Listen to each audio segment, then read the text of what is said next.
Ես իմ շինարարության վարպետն եմ, ինքն էլ իր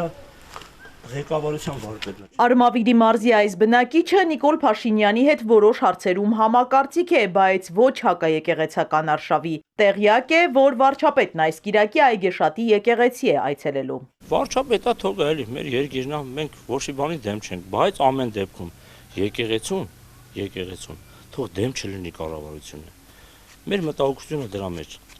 Հիմա որ այդ 30 տարի Քոչարյանի, Սերժի վախտով ոչ մեկ ոչի բան չէր ասի, ինքը խի եկի ասեմ։ Պատճառը թողի իմանանք։ Դե ասում եք ուսակրոնության ուխտը խախտել ամենայն հայոց կաթողիկոսը պետք է 30 տարի չէր խախտել, նորա խախտե։ Հա 30 տարի չէր խախտել, նորա խախտե։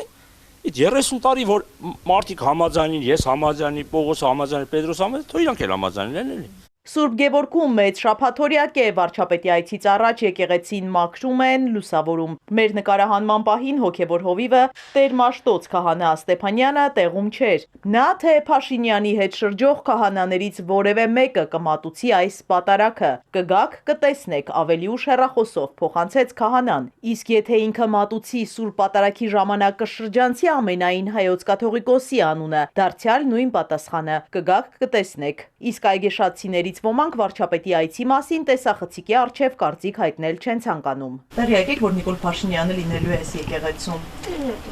Եվ ինչպես եք վերաբերվում։ Իմ կարծիքը կթողեմ իմ մեջ, չեմ արտահայտվի։ Մասնակցելու եք վաղվա պատարագին։ Ես չեմ իմանամ, ես գործի տեր մարդ եմ, ես գործի գնեմ տեսնել եմ։ Այս բնակչուհին վարչապետին ուրախությամբ է սպասում։ Շատ ուրախ եմ Նիկոլ Փաշինյանի համար։ Աստված նրան բերեց մեզի փրկություն, փրկիչն է մեր։ Կան նաև էմոցիոնալ արձագանքներ։ Վաղվա պատարագին մասնակցելու եք։ Փաշյանի կալվեմի չանե կոթիղուտը խիարանա թույք հեռանել Էջմիածինը դեմ է Նիկոլ Փաշինյանի աղոթական այս պլաններին օրեր առաջ տարածած հայտարարության մեջ Մայրաթոռը խստագույնս դատապարտել էր հավատացյալների հոգևոր զգացմունքները վիրավորող եւ պառակտում սերմանելով չակերտավոր պատարագի արարողությունների կազմակերպումը տարբեր թեմերի եկեղեցիներում, դեռևս զերծ մնալով խիստ միջոցների կիրառումից, Մայրաթոռը հորդորում է կանոնախախտ եպիսկոպոսներին դադարեցնել իրենց խոտոր ընթացքը, կեղծ ու մտածածին բովանդակությամբ հրապարակային ելույթները եւ վերադառնալ կանոնական դաշտ։ Այգեշատի պատարագից առաջ Փաշինյանը կրկին անդրադարձել է եկեղեցու նորոգման իր իսկ առաջ քաշած ճանապարհային քարտեզին, ասում է, որ Գարեգին երկրորդի հեռացումից եւ տեղապահի ընտրությունից անմիջապես հետո հայ առաքելական եկեղեցին պետք է անցնի նոր կանոնակարգի մշակմանը եւ ընդունմանը։ Ըստ Փաշինյանի դեռ 2011 թվականի նոյեմբերին Արդարադատության նախարարությունում գրանցվել է հայ առաքելական եկեղեցու կանոնադրությունը, որտեղ գրված է եղել, որ մոտ ապագայում կազմվելու է եկեղեցու կանոնադրություն սահմանադրությունը, սակայն չի ընդունվել։ Սա ցույց է տալիս գործերի իրական դրությունը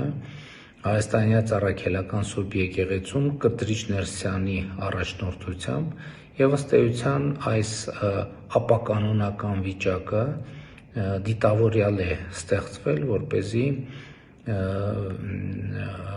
որևէ կանոնի գոյության հստակ պատկերացում եւ ընկալում չլինի։ Պնդումը, թե Հայաստանյայից առաքելական Սուրբ եկեղեցին չունի կանոնադրություն, անհարկի եւ անհիմն է, օրեր առաջ հայտարարել էր Մայրաթոռը, արձանագրելով, որ կանոնադրությունների մշակման հանձնախմբերի աշխատանքները խաթարված են, որովհետեւ նրանց ատենապետներն այժմ ապօրինաբար ազատազրկված են։ Իզաբելլա Հովանիսյան, Սիմիկ Մայիլյան, Էպիկենտրոն։